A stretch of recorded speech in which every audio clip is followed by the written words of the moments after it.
aux citoyens habitant les pays et ceux de la diaspora dans le pays sélectionné par ces processus électoraux, accomplir leurs devoirs civiques dans la sérénité et le respect de la loi électorale.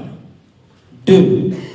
Aux candidats indépendants, les partis politiques, aux groupements politiques, à recourir aux voies légales en cas de contestation des résultats, à bannir la violence verbale ou physique. 3.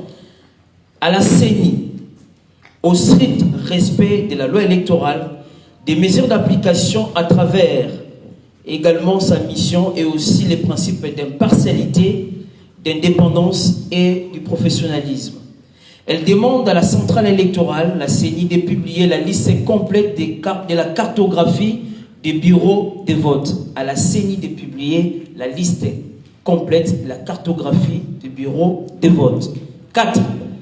Au gouvernement à se mettre en œuvre pour jouer sa partition, notamment en sécurisant et en finançant les élections, comme il est fait jusque-là sur l'ensemble également du processus électoral avec ses opérations répertoriées. 5. Aux médias et les utilisateurs des réseaux sociaux à informer à juste et également dans le vrai le processus électoral et la politique pour éviter la propagation de fausses informations et des discordes ou des discours plutôt de haine. 6. Les autorités judiciaires à la stricte également neutralité à sa mission de gestion des contentieux électoraux. Et 7.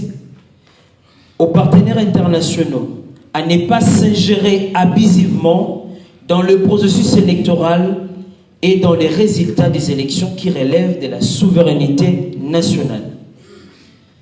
Les observateurs de la mission d'observation de l'OSPC observeront les élections du 20 décembre 2023 selon les règles de l'art, en accord avec la déclaration des principes de l'observation internationale des élections adoptées aux Nations Unies à New York le 27 octobre 2005 et les codes de bonne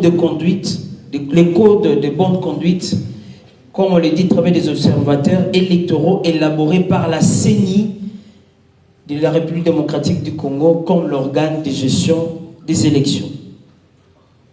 En somme, le fait d'avoir 75 000 observateurs à travers tout le pays ne fait pas de nous la toute première, je répète, le fait d'avoir plus de 75 000 observateurs à travers tout le pays fait de nous la toute première importante mission d'observation en Afrique. Mais cela ne fait pas ou ne nous donne pas le pouvoir de publier les résultats avant la CENI.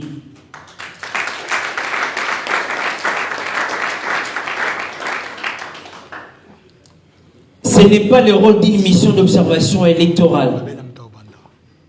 Faire le contraire relèverait carrément de la volonté manifeste d'enflammer déjà les climats sociopolitiques de ces processus électoraux. Vous connaîtrez les vrais patriotes par leur langage et leur manière d'agir. Néanmoins,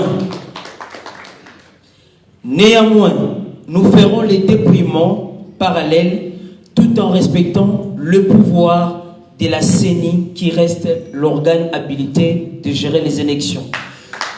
Faites à Kinshasa le 5 novembre 2023 pour la mission d'observation électorale de l'OSPC, Maître Shadrach Moukat Moine, également Ndnaïm. Je vous remercie.